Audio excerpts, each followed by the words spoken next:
This is the final piece for the Boston Celtics championship roster. Brad Stevens has been rumored throughout the whole season to be wanting a big-time wing, and the Boston Celtics are getting interested in a big-time wing in Jae'Sean Tate from the Houston Rockets. He's had a little bit of a lackluster performance there in recent games due to the fact of the emergence of some of their young stars in their front court, and he could get pushed out of that system. With the Boston Celtics needing that big-time wing, could this be the guy to fill out their final roster spot and be that championship piece? We'll discuss that on this episode of Celtics Digest. I'm Bruce Veliz. But before we dive into that content, I would like to say that 78% of our viewers are not subscribed, and we'd greatly appreciate if you guys hit that big old red subscribe button and join the Celtics Digest family. We want to get to our goal of 4,000 subscribers, so if you want to make sure you stay up to date on daily Celtics content and coverage, hit that subscribe button, as you definitely will not regret it.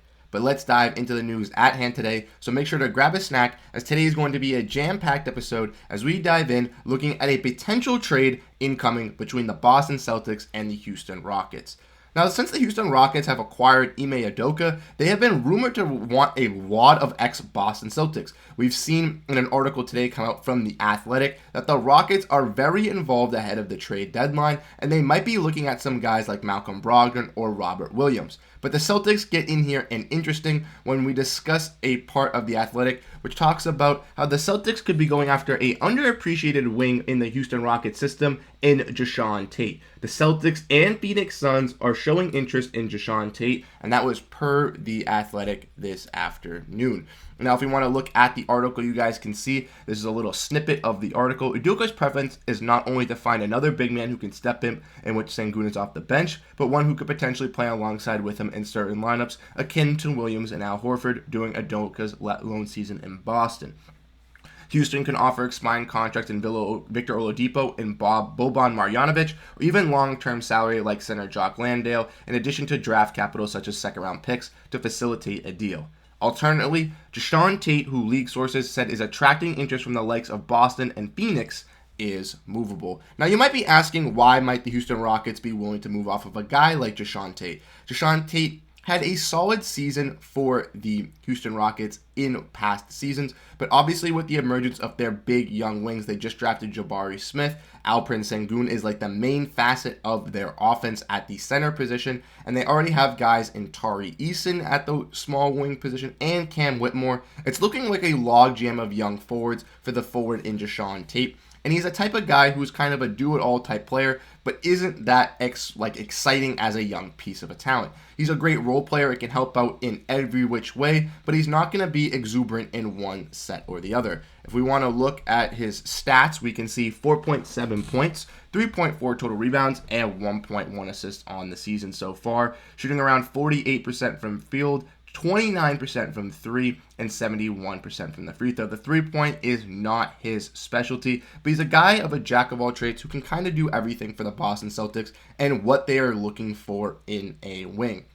Now, the only problem with the Boston Celtics going out and acquiring Jae'Sean Tate is it's going to be a little bit difficult with the cap situation. If we want to look at these tweets from Dan Greenberg, you can see that given that Tate makes $6.5 million and the Grant Williams traded player exception is around $6.2 million, how exactly does this trade work? The Celtics would not be able to use the Grant Williams TPE to obtain a guy in Jae'Sean Tate. They would have to use some smaller other contracts that the Boston Celtics have at the end of their rotation.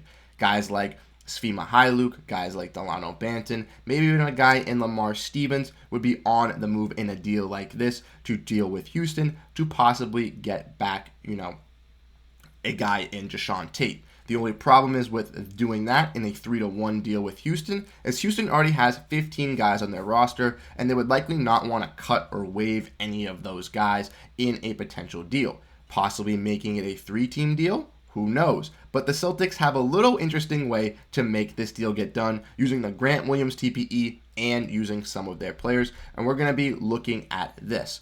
So this was a retweet back at Dan Greenberg kind of discussing and going over this and saying you can structure it as Tate for Banton, Svi, and Stevens, throwing in maybe a pick or so, and then say Boban and Jrue's brother, who I believe is Justin Holiday on the Houston Rockets at the moment into the Grant Williams traded player exception to prevent the roster spot from being a problem. Now, I really like this, as Dan Greenberg says that this is interesting, and Boban is an elite vibes guy. I do believe that Boban would bring some elite vibes to this Celtics bench, helping out with Luke Kornet and Kristaps Porzingis. I think it would be a funny little tandem that we have over there.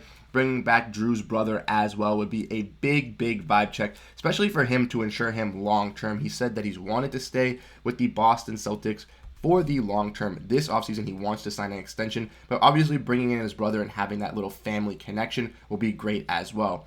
Jrue's obviously known that his brothers Justin and Aaron did play on the Pacers together, so he does know that his brothers have teamed up, but Jrue specifically, I don't believe has teamed up with one of his brothers before. So I believe that this would be very interesting for him, and obviously the family aspect as well.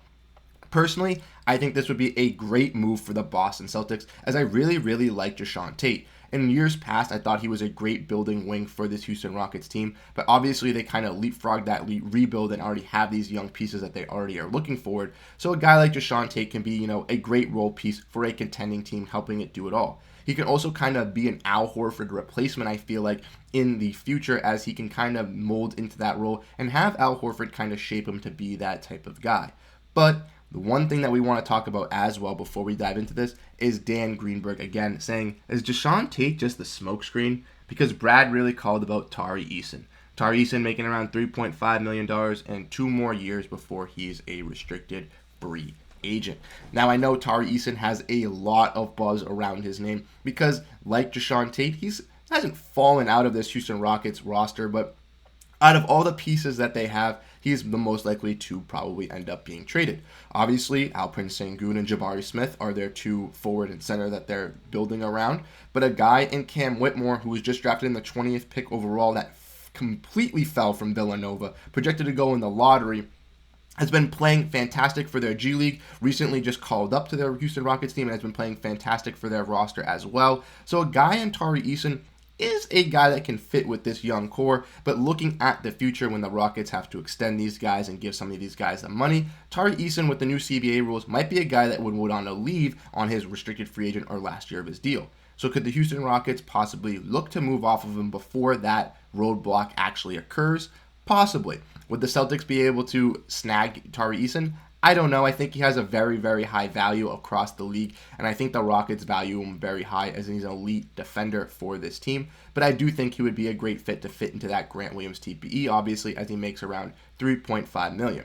Celtics could bring him in, hold him for the future, develop him as this nice, young, steady wing that can play defense for this Celtics team, and then he could be a great bench piece or even starter for the Celtics in the future, depending how this roster looks and is shaped up. I really think that Tari Eason would be a great acquisition, but I think that it is a little unlikely because I think the Houston Rockets asking price would be a little too much. For Jae'Sean Tate, though, it is possible for the Boston Celtics to get a deal to get him done, moving some smaller contracts, and then, like I said, possibly even getting back Jrue Holiday's brother and Boban Marjanovic in a deal for the Grant Williams TPE. I think that would excel the Boston Celtics. I don't know. I think it's the best possible move that the Celtics can make, bringing in a nice wing in Jae'Sean Tate as well, who's been a huge X factor for the Rockets in their past off their bench and could be a huge X factor for this Boston Celtics core and team as a nice wing. I think he brings a little bit more energy than Oshae Brissett does, and I think he'd be more solidified in that role. But let me know your thoughts and comments in the comment section down below, and thank you guys so much for tuning into this episode. I'm Bruce Veliz, and I'll catch you guys in the next one. Peace out.